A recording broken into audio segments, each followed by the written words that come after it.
Filsafat sebagai disiplin intelektual memiliki akar yang sangat jauh dalam sejarah pemikiran manusia. Meskipun sulit untuk menentukan titik awal yang pasti, beberapa tempat dianggap sebagai tempat kelahiran filsafat. Kebanyakan sejarawan filsafat menganggap Yunani kuno sebagai tempat kelahiran filsafat pada abad ke-5 hingga ke-4 sebelum Masehi. Di kota-kota seperti Miletus, dengan tokoh-tokoh seperti Thales, Anaximander, dan Heraklitus yang mengembangkan ide-ide filosofis pertama. Tokoh seperti Socrates, Plato, dan Aristoteles kemudian memberikan kontribusi besar terhadap pengembangan filsafat di Yunani. Namun demikian, kita juga dapat menemukan pemikiran filsafat awal di berbagai budaya di seluruh dunia. Contohnya di India, filsafat Hindu dan filsafat Buddha muncul pada periode yang sama dengan perkembangan filsafat di Yunani. Di Mesir kuno, Tiongkok, dan wilayah lainnya, terdapat pula pemikiran filosofis yang berkembang secara independen. Jadi, meskipun Yunani sering dianggap sebagai tempat kelahiran filsafat, konsep-konsep filosofis awal juga muncul di berbagai tempat di dunia. Secara umum, kelahiran filsafat di Yunani kuno dapat dijelaskan oleh beberapa faktor berbeda. Pertama, kondisi sosial dan politik Yunani pada masa itu terdiri dari kota-kota yang menganut sistem demokrasi, yang dapat memungkinkan rakyat untuk berpartisipasi dalam pemerintahan. Kondisi ini mungkin merangsang minat terhadap pernyataan-pernyataan filosofis tentang hak, keadilan, dan perubahan. Selain itu, pertumbuhan perdagangan dan kekayaan dapat menciptakan lingkungan di mana orang terdorong untuk berpikir lebih mendalam tentang kehidupan yang eksistensi. Filsafat berkembang di Yunani kuno berkat sejumlah faktor yang saling berkaitan. Salah satunya adalah adanya waktu dan sumber daya untuk merenung tentang pernyataan-pernyataan filosofis. Kontak dengan budaya lain juga memainkan peran penting. Yunani kuno memiliki hubungan dagang dan eksplorasi dengan berbagai peradaban, dan pertukaran ide dari budaya-budaya ini dapat merangsang perkembangan pemikiran filosofis di Yunani. Faktor berikutnya adalah kemajuan dalam pendidikan. Di kota-kota Yunani, terutama di Athena, sistem pendidikan yang ada mendorong perkembangan intelektual. Socrates misalnya berfokus pada metode dialektika dan diskusi filosofis sebagai alat untuk mencapai pemahaman. Ketidakpuasan terhadap mitologi dan kepercayaan tradisional juga turut berperan. Beberapa pemikir Yunani mungkin merasa tidak puas dengan jawaban-jawaban yang diberikan oleh mitologi dan kepercayaan tradisional terhadap pertanyaan-pertanyaan mendasar tentang alam semesta, manusia, dan kehidupan. Oleh karena itu, filsuf pada masa itu melakukan gerakan yang dinamakan demitologisasi, yaitu peruntuhan atas mitos-mitos yang ada. Pertumbuhan ilmu pengetahuan dan matematika juga memberi kontribusi besar. Kemajuan dalam bidang ini seperti yang terjadi di sekolah-sekolah di Elea memberikan dasar rasional untuk pemikiran filosofis. Semua faktor ini bersama-sama menciptakan lingkungan yang dapat mendukung munculnya filsafat di Yunani kuno. Faktor-faktor ini berdiri sendiri, melainkan saling berinteraksi dan memberikan sumbangan bagi perkembangan pemikiran filosofis pada masa itu. Sebelum munculnya Socrates, terdapat beberapa filsuf yang dikenal sebagai pra-Socrates yang memberikan kontribusi besar terhadap perkembangan filsafat. Berikut adalah beberapa di antaranya.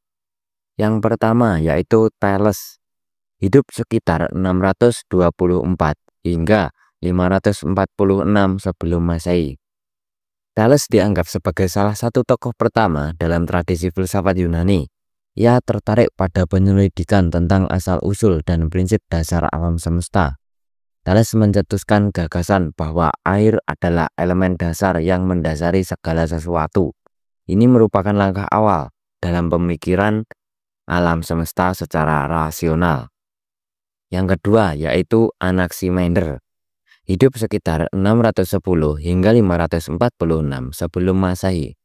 Anaximander adalah murid Thales yang mengembangkan pemikiran filosofinya sendiri. Ia dikenal karena merumuskan konsep apeiron tanpa batas sebagai prinsip dasar alam semesta. Anaximander memberikan penjelasan yang lebih abstrak dan umum tentang alam semesta dibandingkan Thales. Ia juga mengembangkan pemikiran tentang kosmologi dan evolusi. Yang ketiga, ada Heraklitus, hidup sekitar 535 hingga 475 sebelum Masehi. Heraklitus terkenal dengan konsep filosofinya tentang perubahan yang terus-menerus dan logos, yaitu rasionalitas atau hukum-hukum kosmik. Heraklitus mengajukan bahwa segala sesuatu selalu berada dalam keadaan perubahan, dan ia mengemukakan bahwasannya pemahaman rasional terhadap perubahan ini dapat ditemukan melalui logos. Yang keempat yaitu Parmenides, hidup sekitar 515 hingga 450 sebelum Masehi. Parmenides memfokuskan pemikirannya pada ide tentang keberadaan yang tidak berubah dan abadi. Ia menentang pandangan Heraklitus dan menyimpulkan bahwa realitas yang abadi dan tidak berubah hanya bisa dipahami melalui pemikiran rasional, bukan melalui pengamatan indrawi. Dan yang kelima yaitu Empedokles, hidup sekitar 490 hingga 430 sebelum Masehi. Empedokles memperkenalkan gagasan tentang 4 elemen dasar, yaitu tanah, air, udara, dan api, yang membentuk segala sesuatu dan mempengaruhi pemikiran tentang alam semesta. Ia mengemukakan bahwasannya kombinasi dan perubahan elemen-elemen ini menjelaskan keragaman alam semesta. Filsuf Prasokrates ini masing-masing memberikan kontribusi unik mereka terhadap pemikiran filosofis di Yunani kuno. Meskipun pemikiran mereka bervariasi, mereka semua berusaha mencari penjelasan rasional dan sistematis tentang alam semesta dan keberadaan. Para filsuf Prasokrates memiliki berbagai arah pemikiran filosofis, dan masing-masing memberikan sumbangan penting bagi perkembangan filsafat. Filsuf-filsuf Prasokrates memiliki fokus dan konsep-konsep utama yang berbeda. Berikut adalah gambaran umum arah pemikiran filosofis beberapa filsuf Prasokrates. Yang pertama, monisme, Thales. Thales salah satu filsuf Prasokrates pertama yang menciptakan konsep monisme, yaitu keyakinan bahwa ada satu prinsip dasar atau unsur yang menjadi dasar segala sesuatu. Thales menganggap air sebagai prinsip dasar yang membentuk segala sesuatu di alam semesta. Pemikiran monistik Thales merupakan langkah awal menuju penggunaan rasionalitas untuk menjelaskan alam semesta, menggantikan penjelasan mitologis. Yang kedua, pluralisme, Anaximander. Anaximander, seorang murid Thales, memperkenalkan konsep epeiron tanpa batas, sehingga prinsip dasar alam semesta. Ia mengemukakan bahwa unsur dasar yang tak terbatas ini menjadi asal mula segala sesuatu di alam semesta. Pluralisme Anaximander menunjukkan dorongan untuk mencari prinsip-prinsip yang lebih umum dan lebih abstrak dalam menjelaskan alam semesta. Yang ketiga, pantheisme, Heraklitus. Heraklitus menekankan perubahan sebagai prinsip dasar alam semesta. Ia mengajukan bahwa segala sesuatu selalu berada dalam keadaan berubah yang konstan. Heraklitus juga mengembangkan konsep logos sebagai hukum kosmik yang mengatur perubahan tersebut. Pemikiran Heraklitus menggarisbawahi pentingnya rasionalitas untuk memahami alam semesta dan perubahan yang terjadi di dalamnya. Yang keempat, monisme dan keterbatasan, Parmenides. Parmenides menolak gagasan perubahan dan berpendapat bahwa keberadaan yang tetap dan abadi adalah satu-satunya kenyataan. Ia memandang perubahan sebagai ilusi. Meskipun pemikirannya mungkin bertentangan dengan Heraklitus, Parmenides memberikan dorongan untuk refleksi lebih lanjut tentang sifat eksistensi dan realitas yang tidak berubah. Yang kelima, pluralisme, Empedokles. Empedokles mengembangkan konsep 4 elemen, yaitu tanah, air, udara, dan api yang membentuk segala sesuatu di alam semesta. Ia juga memperkenalkan ide cinta dan permusuhan sebagai kekuatan yang mempengaruhi kombinasi elemen-elemen tersebut. Empedokles memberikan kontribusi terhadap pemahaman tentang sifat-sifat dasar materi dan interaksi di alam semesta. Setiap filsuf Prasokrates ini memberikan pandangan unik mereka terhadap alam semesta dan eksistensi yang berkontribusi pada perkembangan pemikiran filosofis di Yunani kuno. Secara keseluruhan, para filsuf Prasokrates memiliki fokus pada pemahaman rasional tentang alam semesta dan keberadaan, serta mengejar prinsip-prinsip umum yang dapat menjelaskan keragaman fenomena alam. Meskipun pandangan mereka bervariasi, pemikiran ini membuka jalan bagi perkembangan sejarah filsafat. Puncak filsafat Yunani kuno dicapai pada masa klasik, terutama pada abad ke-5 dan ke-4 sebelum Masehi, dan melibatkan kontribusi dari berbagai tokoh besar. Beberapa aspek puncak filsafat Yunani kuno melibatkan pemikiran etika, politik, metafisika, epistemologi, dan logika. Berikut adalah beberapa elemen kunci dari puncak filsafat Yunani kuno. Yang pertama, yaitu Sokrates, lahir pada 469 hingga 399 sebelum Masehi. Sokrates fokus pada pertanyaan-pertanyaan etika dan keadilan. Meskipun ia tidak menulis karyanya sendiri, gagasan-gagasannya diabadikan melalui tulisan murid-muridnya, terutama Plato. Sokrates menekankan pentingnya pengetahuan diri dan mengembangkan metode dialektika untuk mencapainya melalui dialog.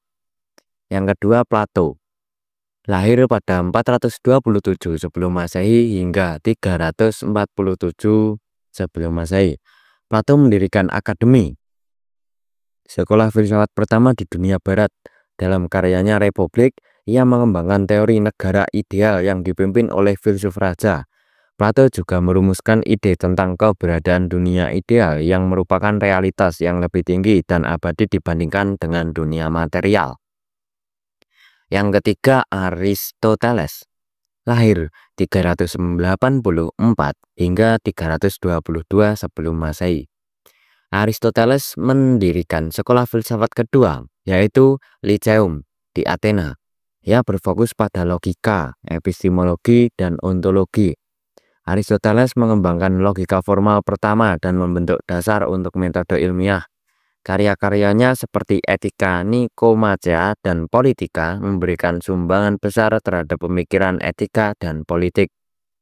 Yang keempat, Helenistik, sekitar 300 hingga 30 sebelum Masehi. Setelah periode klasik, muncul aliran-aliran filsafat baru selama periode Helenistik seperti Stoikisme yang menekankan etika dan pengendalian diri, serta Epikureanisme yang menekankan pencarian kenikmatan yang bermakna. Aliran-aliran ini mengembangkan pandangan tentang kehidupan yang lebih praktis dan fokus pada kebahagiaan individu. Puncak filsafat Yunani kuno mencerminkan kerangka dasar bagi banyak diskusi dan penelitian di bidang filsafat yang masih relevan hingga hari ini. Sokrates adalah salah satu figur sentral dalam sejarah filsafat Yunani kuno. Meskipun ia tidak meninggalkan tulisan resmi, pemikirannya dicatat oleh murid-muridnya, terutama Plato, melalui dialog filosofis yang mengembarkan metodenya. Salah satu aspek mendalam dalam filsafat Sokrates adalah metode dialektika yang terkenal sebagai suatu proses dialogikal dalam mencari kebenaran melalui tanya jawab. Sokrates dikenal dengan metode dialektikanya yang melibatkan pertanyaan-pertanyaan tajam dan kritis. Ia tidak memberikan jawaban langsung, melainkan menggunakan serangkaian pertanyaan untuk membimbing orang lain menuju pemahaman yang lebih dalam. Prinsipnya adalah bahwa melalui pertanyaan dan diskusi, seseorang dapat mencapai pemahaman yang lebih baik. Dalam pendekatan ini, Sokrates mengandalkan dialog atau percakapan untuk membantu murid-muridnya mencapai kesimpulan mereka sendiri. Sebagai contoh, dalam dialog tentang keberanian, Sokrates mengajukan pertanyaan kepada Euthyphro. Sokrates, apa yang membuat seseorang dikatakan berani? Euthyphro menjawab, keberanian adalah ketika seseorang bertindak tanpa rasa takut. Sokrates lanjut bertanya, apakah seseorang yang tidak takut mengambil risiko besar dan bertindak gegabah itu juga dianggap berani? Lalu Euthyphro menjawab kembali, mungkin tidak selalu, karena itu bisa berbahaya.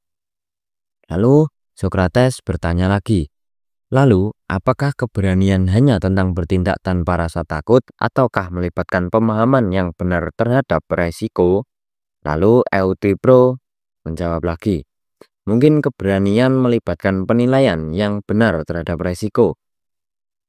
Dan Sokrates menjawabnya lagi, jadi keberanian bisa melibatkan ketakutan, tetapi bertindak demi nilai yang benar.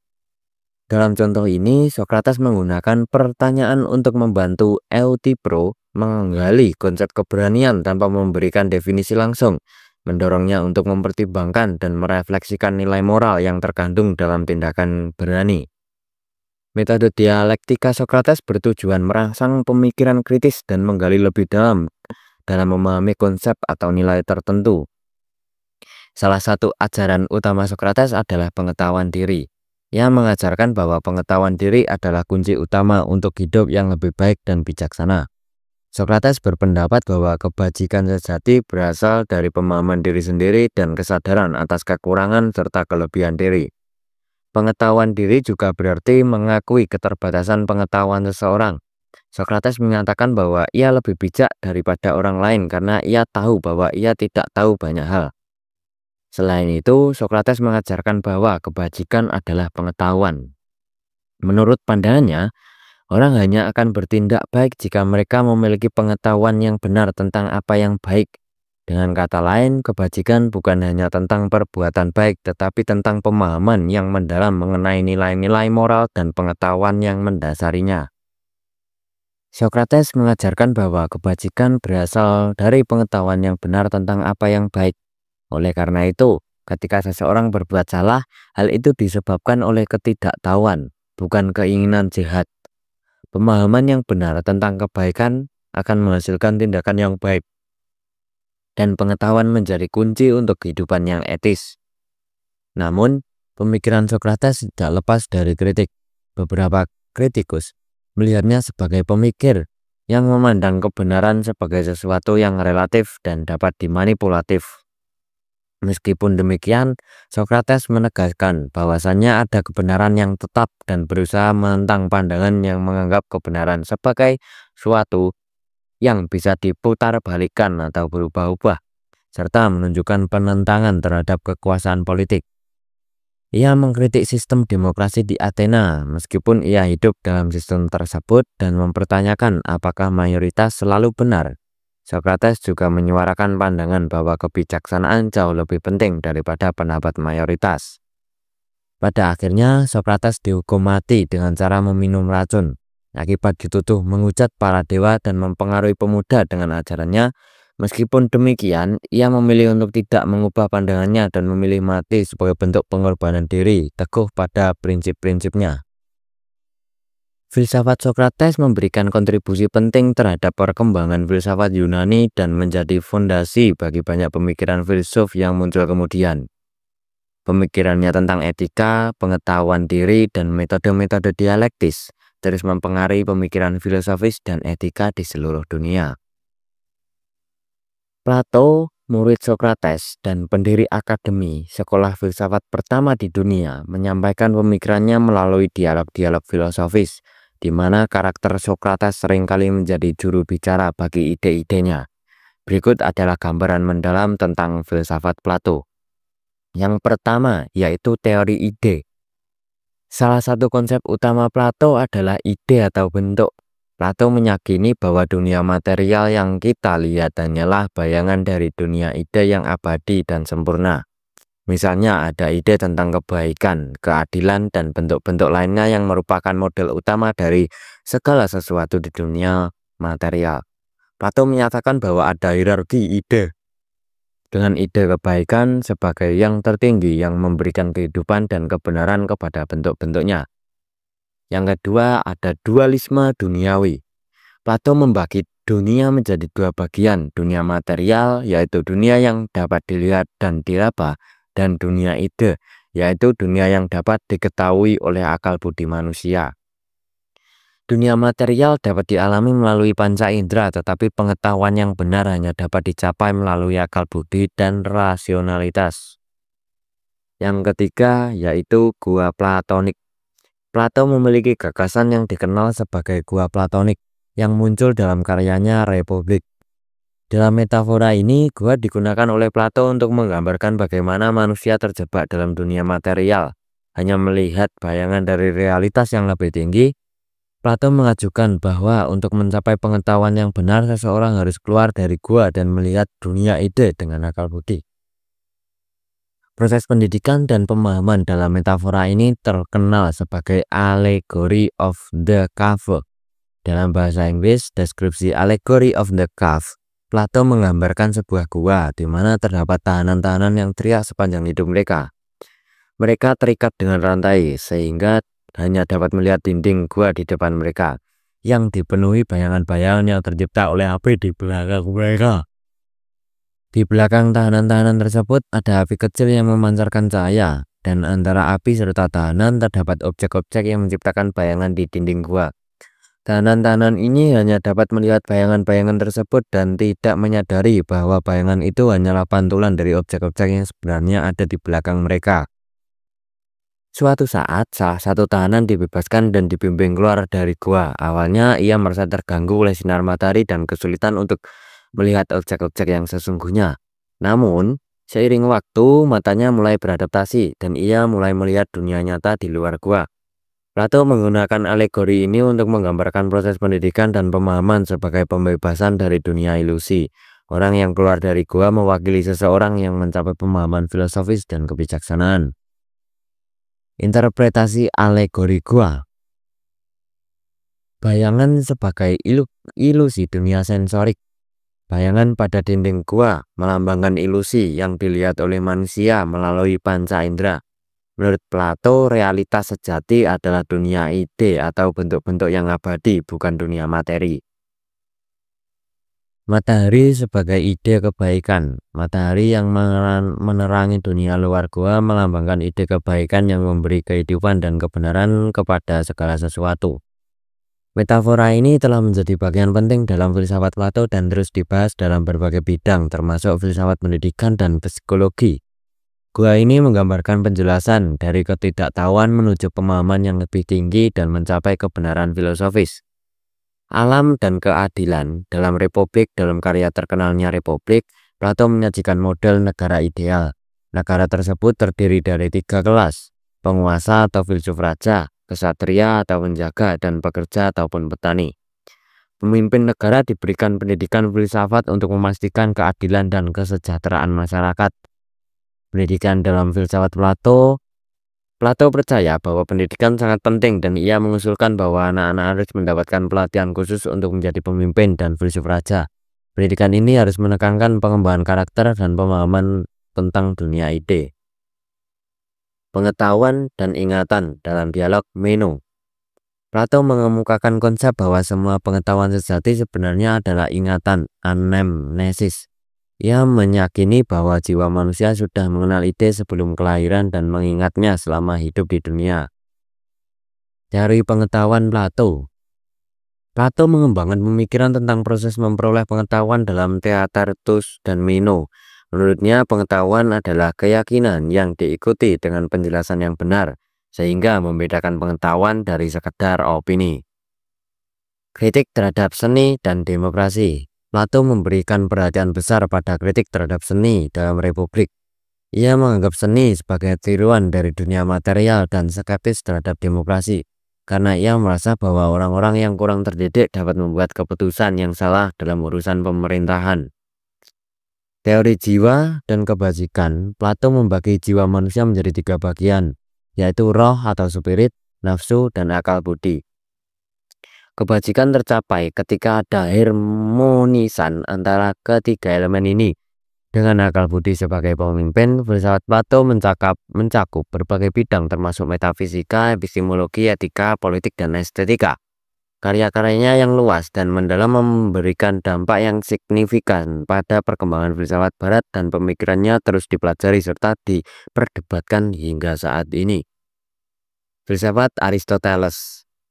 Filsafat Aristoteles, murid Plato dan guru Alexander Agung, merupakan salah satu pilar utama dalam sejarah filsafat barat.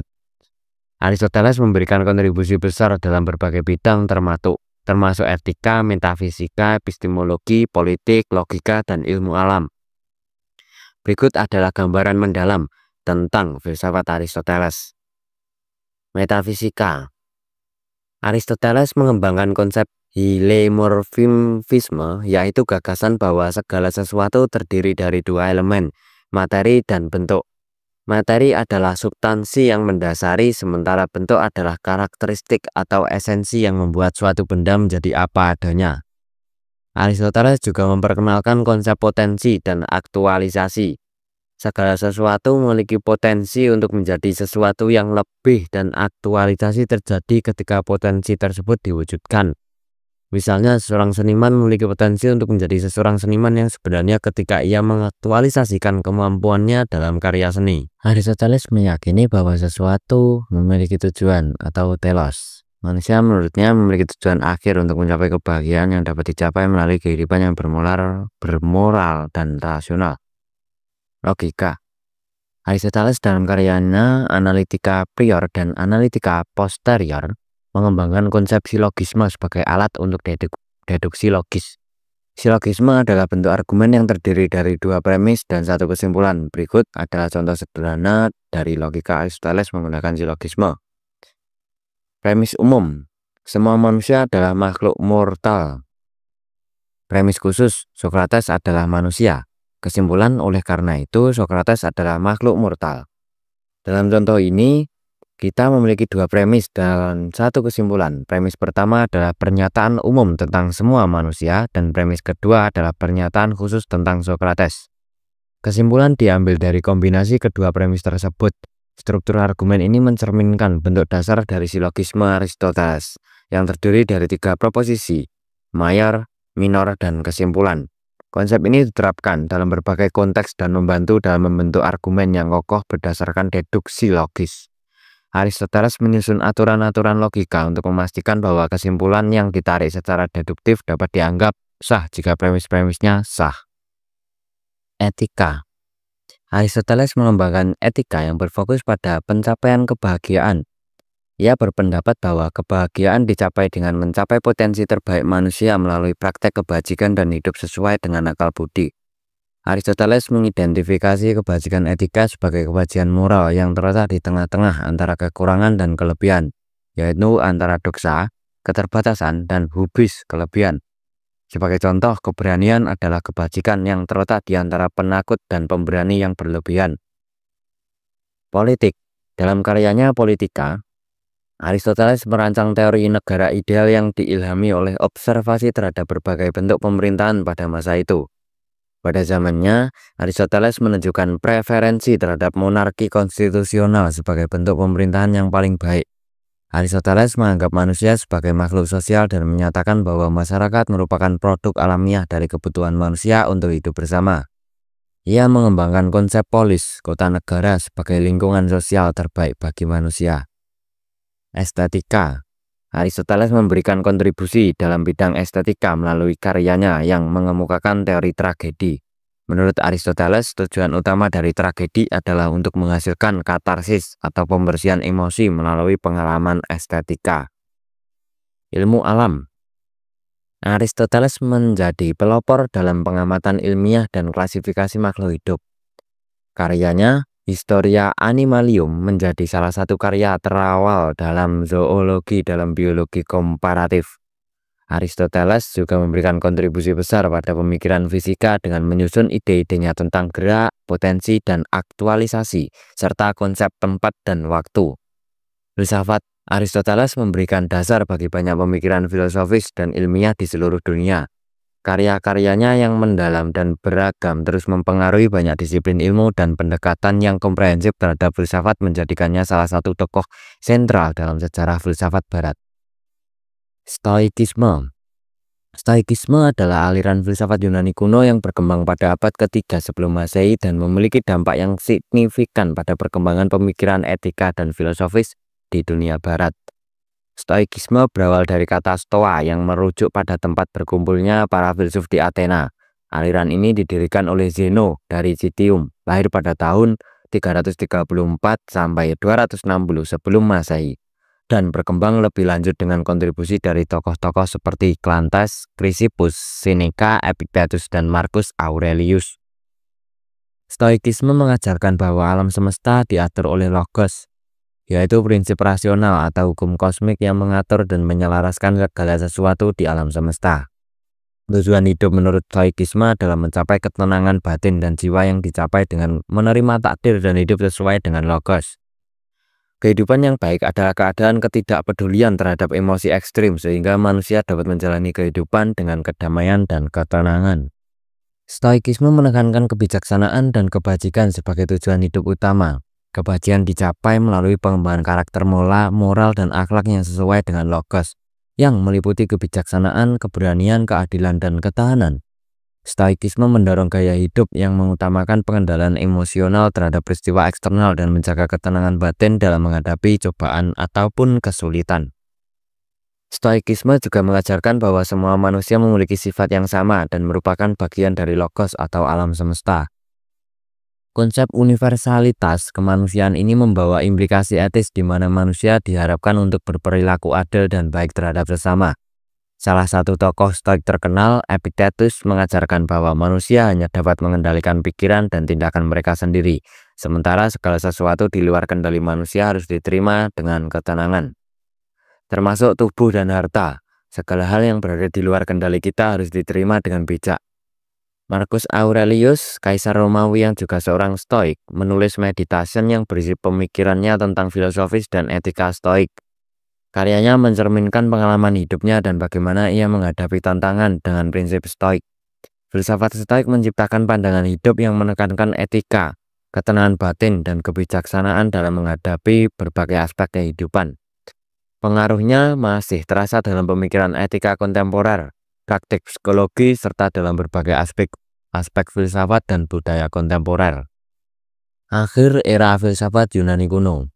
Era filsafat Yunani kuno tidak memiliki batasan waktu yang pasti dan jelas, namun sejumlah peristiwa dan perkembangan pada periode tertentu dapat dianggap berbagai penanda pergeseran fokus dan dominasi dalam dunia filsafat Yunani. Berikut beberapa faktor dan peristiwa yang dianggap sebagai puncak atau penanda berakhirnya era filsafat Yunani kuno. Yang pertama, meninggalnya Aristoteles. Aristoteles yang merupakan murid Plato dan pemikir besar terakhir di era klasik meninggal pada abad keempat sebelum Masehi. Kehilangan tokoh sentral seperti Aristoteles menandai berakhirnya kontribusi besar dari pemikir-pemikir utama pada masa itu. Yang kedua, penaklukan Alexander Agung. Penaklukan besar oleh Alexander Agung menyebabkan perubahan besar dalam budaya dan pemikiran Yunani. Era Helenistik menyaksikan pergeseran fokus dari filosofi spekulatif menuju filosofis yang lebih praktis dan individualistik, seperti Stoikisme, Epikureanisme, dan skeptisisme. Ini menandai diversifikasi pemikiran filsafat Yunani. Yang ketiga, penaklukan Romawi. Penaklukan Romawi atas Yunani pada abad kedua sebelum Masehi membawa perubahan yang lebih lanjut.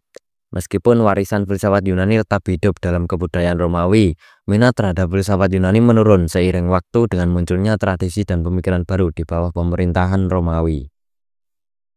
Yang keempat, pertumbuhan paham keagamaan dan Kristen. Pertumbuhan keagamaan, terutama penyebaran Kristenan, mengubah lanskap intelektual dan spiritual di dunia Yunani Romawi. Filsafat Yunani mulai bersaing dengan paham keagamaan dan Kristen. Yang kelima, pengaruh dunia timur. Pengaruh dunia timur terutama melalui pertukaran budaya di bawah kekuasaan Romawi Timur atau Bizantium juga mempengaruhi perkembangan pemikiran di wilayah tersebut. Pengaruh filsafat Persia dan India memperkaya dan mengubah lanskap intelektual. Dan yang terakhir yaitu pembakaran perpustakaan Alexandria. Pembakaran perpustakaan Alexandria pada tahun 48 sebelum Masehi, meskipun tanggal pasti dan kejadian pembakaran tersebut masih diperdebatkan, dapat mengakibatkan kehilangan banyak karya tulis filosofis dan ilmiah yang dapat dianggap sebagai kehilangan berharga bagi warisan filsafat Yunani. Meskipun ada pergeseran fokus dan peristiwa tertentu yang dapat dianggap sebagai penanda berakhirnya era filsafat Yunani kuno, pengaruh dan warisan filsafat Yunani tetap hidup dan relevan dalam perkembangan intelektual dan budaya selanjutnya. Filsuf-filsuf dan ide-ide mereka terus menjadi sumber inspirasi dan diskusi dalam sejarah filsafat. Filsafat Yunani kuno memberikan sumbangan yang sangat besar bagi peradaban setelahnya dan dampaknya dapat dilihat dalam berbagai bidang seperti sains dan logika. Berikut adalah beberapa sumbangan ataupun sumbangsih kunci filsafat Yunani terhadap peradaban setelahnya. Yang pertama, pemikiran ilmiah dan penelitian empiris. Pemikiran rasional dan logis yang ditemukan dalam karya-karya filsuf Yunani terutama Aristoteles memberikan kontribusi besar terhadap metode ilmiah. Konsep-konsep seperti logika deduktif, metode observasi, dan klasifikasi merupakan langkah awal dalam pembangunan ilmu pengetahuan. Yang kedua, demokrasi dan sistem politik. Pengembangan ide-ide politik di Yunani kuno terutama melalui karya-karya Plato dan Aristoteles memberikan pondasi bagi perkembangan sistem demokrasi dan teori politik di berbagai peradaban. Ide-ide tentang pemerintahan yang baik, hak-hak warga, dan partisipasi rakyat memiliki pengaruh yang sangat besar. Yang ketiga, etika dan moralitas. Pemikiran etika dan filsuf-filsuf seperti Socrates, Plato, dan Aristoteles membentuk dasar untuk pemahaman tentang kebajikan, moralitas, dan tujuan hidup yang baik. Konsep etika yang berkembang di Yunani kuno memberikan panduan bagi perkembangan sistem etika di berbagai budaya. Yang keempat, estetika dan karya seni. Estetika Yunani kuno terutama yang terungkap dalam karya-karya Plato dan Aristoteles mempengaruhi perkembangan seni, arsitektur, dan sastra. Kriteria keindahan dan keharmonisan yang mereka ajarkan masih mempengaruhi apresiasi seni hingga hari ini. 5. Pendidikan dan filosofis hidup. Pendekatan pendidikan yang diusulkan oleh Plato dan Aristoteles memberikan dasar bagi perkembangan sistem pendidikan di banyak masyarakat. Pemikiran mereka tentang tujuan pendidikan dan nilai-nilai yang seharusnya diajarkan masih relevan dalam konteks pendidikan modern. Dan yang keenam, yaitu logika dan metodologi penalaran. Filsuf Yunani, terutama Aristoteles, mengembangkan prinsip-prinsip logika formal yang menjadi dasar bagi metode ilmiah dan penalaran yang akurat. Kontribusi mereka dalam membedakan antara premis dan kesimpulan serta mengidentifikasi kesalahan argumen membentuk dasar bagi perkembangan sistem logika. Dan yang ketujuh, mengembangkan sistem hukum. Pemikiran filsuf Yunani membentuk dasar bagi perkembangan sistem hukum di berbagai peradaban. Pengaruh pemikiran hukum Yunani dapat ditemukan dalam pemikiran hukum Romawi dan berbagai sistem hukum modern. Dan yang ke-8, konsep kewarganegaraan. Filsuf-filsuf Yunani memperkenalkan konsep kewarganegaraan yang bertanggung jawab. Gagasan ini mengingatkan individu pada negara dalam kehidupan politik dan pemerintahan, sebuah konsep yang masih relevan dalam demokrasi modern. Yang ke-9, pemikiran teologis dan metafisika. Pemikiran tentang Tuhan dan alam semesta yang dikembangkan oleh filsuf Yunani memberikan dasar bagi perkembangan teologi dan metafisika di banyak tradisi keagamaan dan filsafat selanjutnya. Dan yang terakhir yaitu pengembangan bahasa dan sastra. Karya-karya sastra Yunani kuno seperti epik dan drama memberikan dasar bagi perkembangan sastra di seluruh dunia. Bahasa Yunani juga menjadi dasar bagi pembentukan bahasa-bahasa Eropa dan sistem penulisan. Sumbangan filsafat Yunani menciptakan landasan intelektual dan budaya bagi peradaban barat dan global. Pemikiran mereka meluas dan mempengaruhi berbagai aspek kehidupan manusia dan menciptakan warisan filosofis yang berkelanjutan dan relevan hingga saat ini.